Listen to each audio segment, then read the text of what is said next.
Hey everybody. Okay, so I'm Stephanie and I'm one of the coaches that's hosting this group, and we're super excited that you're here. So I'm going to talk to you today about my 5 tips for nutrition, because nutrition is what gets everybody.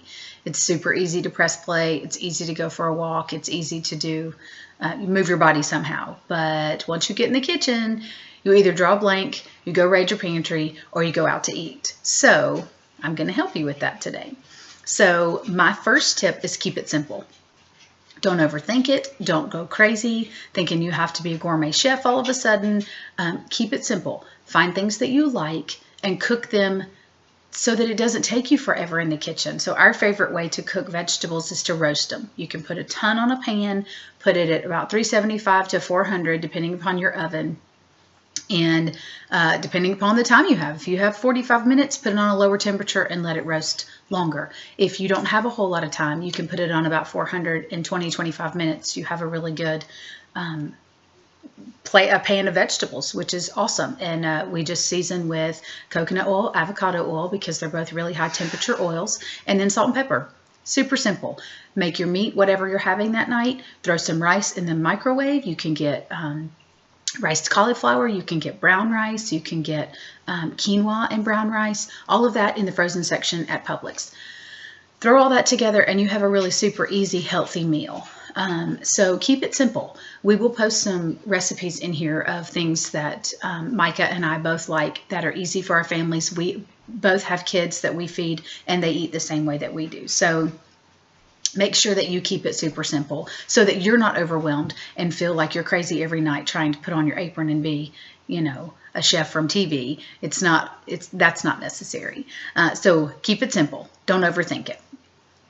The second one is get rid of the junk in your house. If you have temptations, if you have things that you know are going to tempt you to want to eat bad, get rid of them.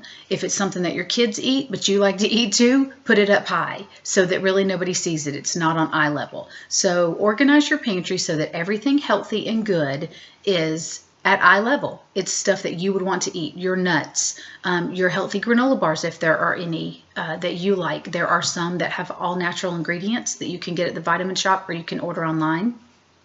Square bars are really, really good. They're organic. They have all good ingredients, and you understand the ingredients. So let me talk about that for about 2 seconds. When you look at the back of your package of any kind of meal, because there are some things in your pantry that you're going to want that are quick and easy, but you want to be able to read the ingredients on the back. So you don't want to look at it and there be 300 ingredients and half of them you can't pronounce. If there are about 5 to 10 ingredients, and you can pronounce all of them, they all sound like something you would eat normally, then of course you can use it. Like spaghetti sauce is a good example. The one we buy is an organic one at Publix, nothing crazy, but it has 5 to 6 simple ingredients of things that you would make normally and you would use in your pantry. So keep that in mind when you're buying that kind of stuff. But And so get your treats out of your house. Get anything that's junky that's out of your house that's going to tempt you, because when you go to reach for something because you're hungry or whatever, you want to go to your refrigerator and have a fruit or vegetable that's already cut up, or you want to go have one of those granola bars, or you want to go have your container of nuts, or whatever your thing is that you want to snack on, but you're not going to look for chips. You're not going to look for, sweets. You're not going to go for chocolate, whatever, your trigger food is. So get rid of your junk. Go out for treats. If you're going to have a treat day or a cheat day, whatever, I don't recommend it in your 21 days, but if you're going to, it's more of an effort to go out and get it and have that treat. But if it's not at your house, you can't go back for seconds. So you go out, you have your treat, you have a small amount, or if your kids have a treat and you want a little bitty bite, then you have your bite and you move on. Being prepared. This is the biggest downfall for everybody, is not being prepared. So you've come in from a crazy busy day or night and nothing is cut. Nothing's ready. Nothing is in bags, or you have to rush out to go get your kids for carpool and you're sitting in carpool and you're starving. And so what do you do when you pick your kids up? You run through a drive-through because they're hungry, you're hungry. Bad idea. So take your shake. If you're using Shakeology, take your shake. That's a lot of times what I do, is take my shake with me so then I can eat it during the carpool, and then I bring the girls a snack. There's always a snack in the car. There's popcorn that's really good. We like the Skinny Pop. Mackenzie's right here helping me. Or what's the other one? Boom Chicka Pop is really good. Both of them have great ingredients. There's also another one called Himalayan, which is just popcorn and coconut oil. If you like coconut oil and that taste of that kind of sweet, salty popcorn, then that one's a really good one too. So all of them are sold at your regular grocery store. You don't have to go, to any kind of specialty store to get any of that stuff. So always have your kids a snack in the car so you're not tempted to drive through. There's really great things that you can have in the car for them that, a piece of fruit, cut up some apples and give them a little container of peanut butter that's a to-go type peanut butter. My youngest daughter likes hummus, so we buy the little individual hummus and give her some pita chips or give her carrots or something like that. So some of that stuff's not easy to eat in the car, but there are things that you can do that are easy to eat in the car. And if you're like me, your kids are busy and you live a lot of your life in the car. And so you don't want to have to constantly be running through drive-through. If they like chicken nuggets, there's Springer Mountain Farms is a really good brand for organic chicken, and their chicken nuggets are just whole breast meat or rib meat, I think is what it is. But there's not a ton of nasty ingredients in there. You can read the ingredients, you know what everything is, and throw those in the oven before you leave. Take a little container with some ketchup or ranch or whatever your kids like, because they're kids and sometimes they do get a little bit more cheats than you. They're a little bit more active than you most of the time. Have you some celery cut up? Have you some carrots, cucumbers, whatever your favorite vegetable is? Put them in baggies in the refrigerator. Grab and go. Same for your kids. My kids have a box that has their yogurt in it. It has their pudding. It has applesauce.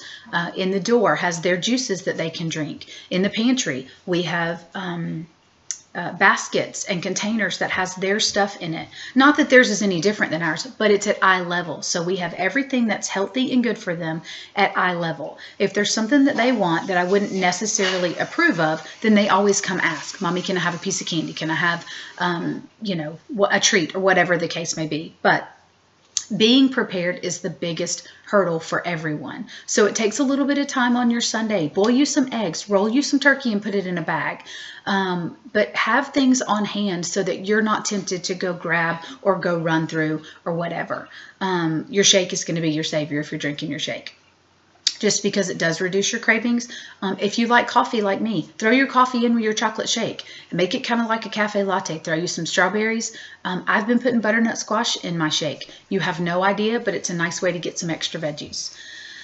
So that's number 3, and that's going to be your biggest. Number 4, make wise choices when you're eating out. So it's very tempting to look at that menu and all those really fun things are on there. So when you go out to eat, because it's inevitable, you want to create a healthy lifestyle for your whole family, but sometimes it is easier to go out. So say you're running through like a Zaxby's or something, and you want to have a salad. You can tell them to leave the onions off. They will leave the toast off. They will give you a better dressing if you want it. Or you can leave the cheese off. I don't eat cheese in mine, so you can leave all those things off and then just have your meat and your veggies left and have a decent salad without having all the extra added junk on it. If you're going out to a restaurant, you can ask them to cook it with no butter. Believe me, I change the menu all the time, and they're very accommodating. You can ask for your veggies cooked in oil instead of butter. You can have a piece of fish and then get your side salad and have them put no dressing. Do lime or lemon juice if you don't want the added extra calories. And it tastes just as good. Put salt and pepper on it, put your lemon juice on it, and it's really a refreshing salad. So make wise choices when you go out. Choose the veggies. Choose the protein, whatever your protein is that you like. If you're going to have steak, try to choose the leaner cut of steak, and then have, a baked potato or a sweet potato. Leave off the butter and all of the added extra sweet stuff, and just have it plain. If you're going to have your baked potato, then maybe just have salt and pepper. Maybe if you're going to do like a little bit of cheese, ask them to put all that on the side so then you can add what you want. Don't let them add it because obviously the portion is going to be bigger. And then choose water over, a sweet drink or a Coke or whatever. Choose water with lemon. Maybe if you have tea, choose unsweet tea and add lemon to it or something like that. So anyway, just make wise choices when you're going out. Think about what you're going to eat before you get to the point where you have to order and you order on impulse. Eat you a little snack before you go out to eat. Grab you a handful of nuts before you go out to eat. That way you're not tempted to overeat when you get there. If you get an appetizer and you really, really want something because you're starving, take a bite of it and then be done with it. This is creating you a healthy lifestyle. It's not a quick fix. It's not just the 21 days. The 21 days is just to get you started.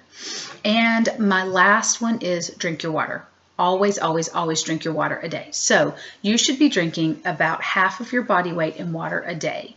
That doesn't count your coffee. That doesn't count your juice if you have juice in the morning or whatever else you have, milk that you add into your shake or whatever. Just your water. So you can calculate that. You know what you weigh, and you want to try to get about half of your body weight. That's going to help you with your digestion. It's going to help you with your energy with your working out. It's going to clear your skin up. It's going to hydrate you. And it's going to keep you from overeating, because a lot of times when your stomach is growling, you think you're hungry and you're actually dehydrated.